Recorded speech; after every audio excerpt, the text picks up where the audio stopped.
Our New Testament reading this morning is from Hebrews chapter 11, or 9, verses 11 through 14. This can be found on page 223 of the New Testament. But when Christ came as a high priest of the good things that have come, then through the greater and perfect tent, not made with hands, that is, not this creation, he entered once for all into the holy place, not with the blood of goats and calves, but his own blood, thus obtaining eternal redemption. For if the blood of goats and bulls, with the sprinkling of the ashes of a heifer, sanctifies those who have been defiled, so that their flesh is purified, how much more will the blood of Christ, who through the eternal Spirit offered himself without blemish to God, purify our conscience from dead works to worship the living God. This is the word of the Lord. Thanks be to God.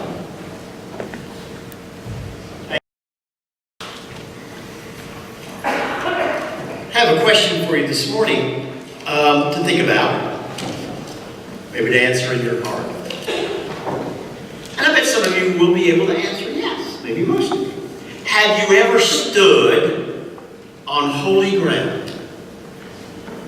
Think about that. Have you ever stood on holy ground? Now that's an interesting question, isn't it? And not necessarily an easy one to answer. What constitutes what we might call holy ground is dependent upon many factors, including history, tradition, and culture. That can involve us personally, or it can involve us as a group, as an organization, as a culture. When I visited my Dene friend, Ramy, Dene is the name for Navajo, on the reservation in Chinle, he took me to the Canyon de Chelly National Monument. Incredible place, this canyon. He also shared with me the fact that to the Dene people, the canyon was much more than a monument. This is sacred ground, he told me. No one can go into the canyon without being accompanied by an authorized Dene guide. When I asked Ramy what made it sacred, the geography, the history, the location, the connection between the people and the land, he told me that all of these things made Canyon de Chelly special. All of them did, but not sacred. He told me it was something else. And when he told me what it was, I discovered it was something quite remarkable. He said, in the canyon, we can hear the dying cries of our ancestors who were slaughtered during a Spanish military raid. They were killed in a place that we call now Massacre Cave. Others cannot hear the cries of the women and the men and the children who died there. But we can. I've heard them myself, he said. That makes the canyon a sacred place for us. It's pretty amazing when you think about it. Where are your sacred places? My guess is that when you go to your sacred place, you're not just there to stand there and stare, you are interacting with that place or with someone that place reminds you of in some way. Our memorial garden is a sacred place for those whose loved ones are resting there. Or a sacred place might be the graveside of a loved one, or a place that we associate with a particularly meaningful event or a meaningful memory. Veterans will tell you that the grave sites of their comrades in arms are sacred places, along with memorials built to the memory of the fallen, such as the wall in Washington at the Vietnam Memorial. But sacred spaces are not monuments. They are so much more than that. There are secular, religious, and cultural sacred places, even political ones. But to be a sacred place, they must all share several basic things in common. First, they must be set apart from ordinary space. There must be some kind of boundary. Sometimes physical, sometimes otherwise, but there is a boundary that sets that place apart. You cross over from ordinary space into that special area. Secondly, sacred spaces must be treated and cared for in a particular way. You don't treat a sacred space like you treat ordinary space. You approach it and you are in it in a different way. Third, sacred spaces must stand for something important. They must mean something, whether personal to us each, or as I said, collective as a group. In a sense, many of us, if we haven't done so already, will enter a national sacred space on Tuesday when we enter the voting booth. The voting booth. It is tragic that so many of us do not view the act of voting as a sacred and cherished right, or even a necessity.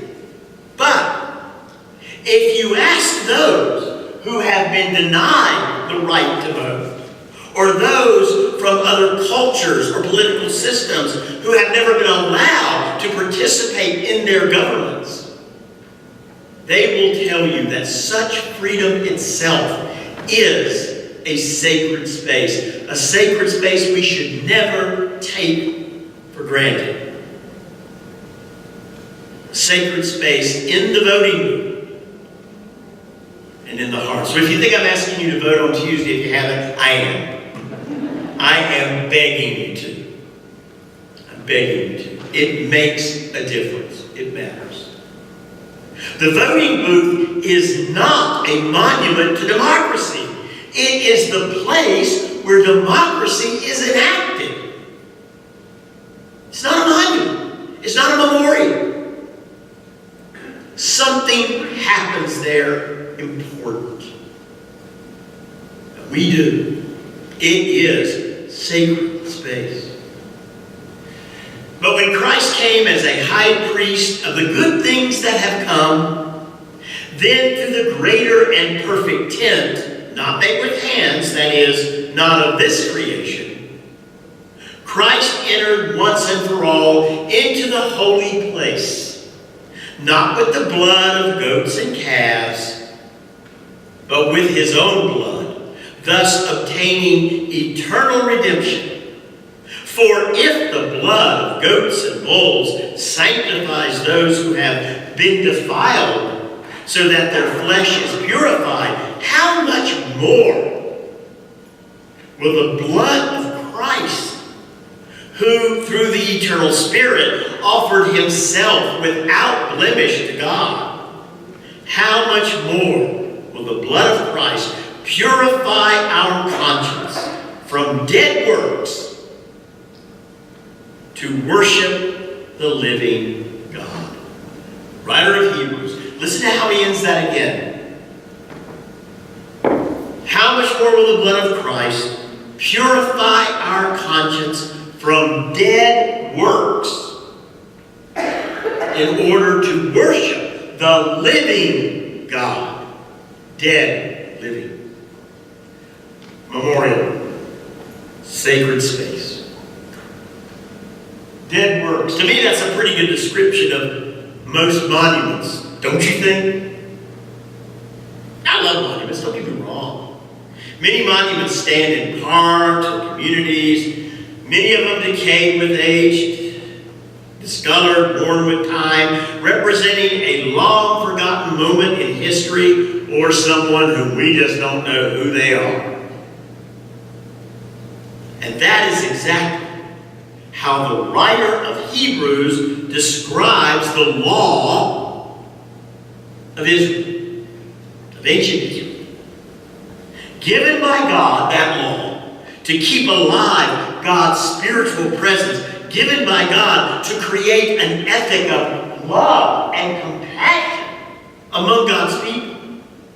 Hebrews declares that Israel's law had been transformed by its keepers into a monument to corruption and self-interest and idolatry. For the writer of Hebrews, the law had become little more than a cheap and convenient grace empowered by the blood of dead animals. Not a means to find God's love as God originally intended the law, but a means to escape God's wrath. And that's not sacred. That's all it was. That's what Hebrews says. But just as my friend Raimi revealed to me the sacred space within the boundaries of the Canyon de Chelly, so does Hebrews reveal the sacred space created by God within the boundaries of humanity.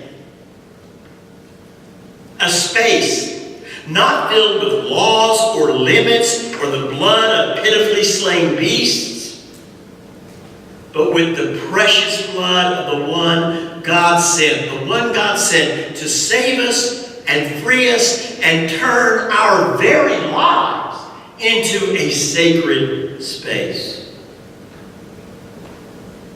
That's what our Lord Jesus Christ did. That is why in our Reformed tradition, we do not view the meal that we share this morning as a monument to Jesus Christ. We are not here this morning gathering around this table to share a memory, but to share the presence, to encounter the Holy Spirit of the living God. And that makes this table, that makes the food that we will share, and that makes we who will share it a sacred space.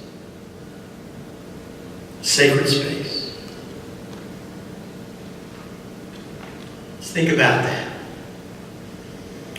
In his book, Bread for the Journey, Henry Nouwen writes these words. It's a complex idea. Listen. Here's what he writes. Listening in the spiritual life is much more than a psychological strategy to help others discover themselves.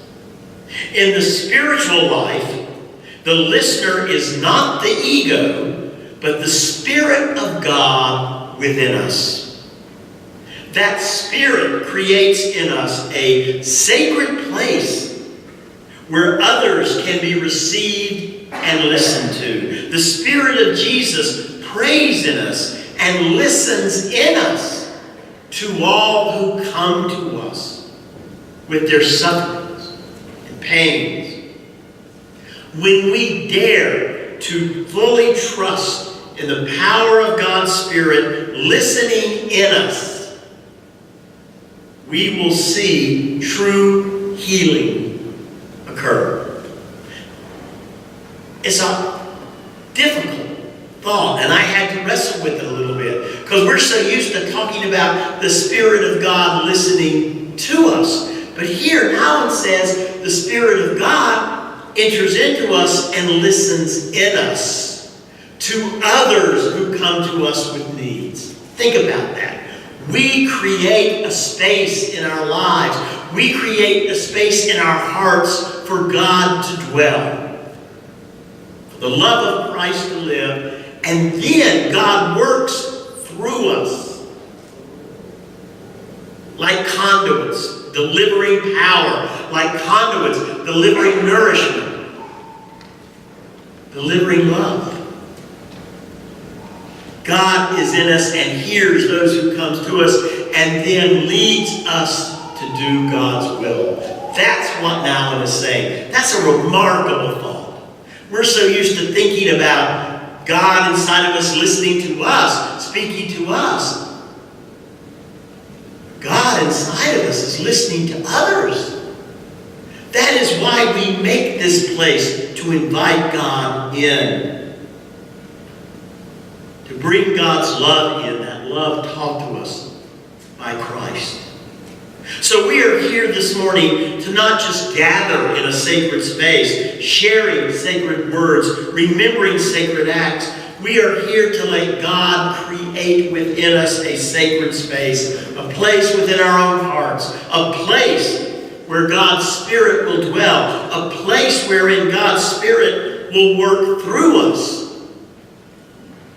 to share the love of Christ with all whom our lives will touch, be they our family, be they our friends, our neighbors, our community, the stranger, or the visitor.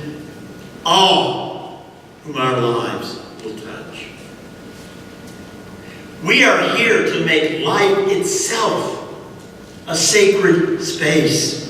A place where grief becomes hope, where work becomes mission, where faith becomes compassion. For Rainey, my friend, and his people, that sacred space up in the Canyon de Chelly is a place where they hear the cries from the past. We are here in our sacred place at this table to hear the cries of the present. The cries for justice, the cries for salvation, the cries for peace, the cries for mercy, the cries for God. That's why we are here. And God will listen to those cries if we give God the space. The space in our hearts and the space in our lives to do so. Have you ever stood on holy ground? Christ tells us that because we believe in Him, everywhere we stand is holy. Everywhere.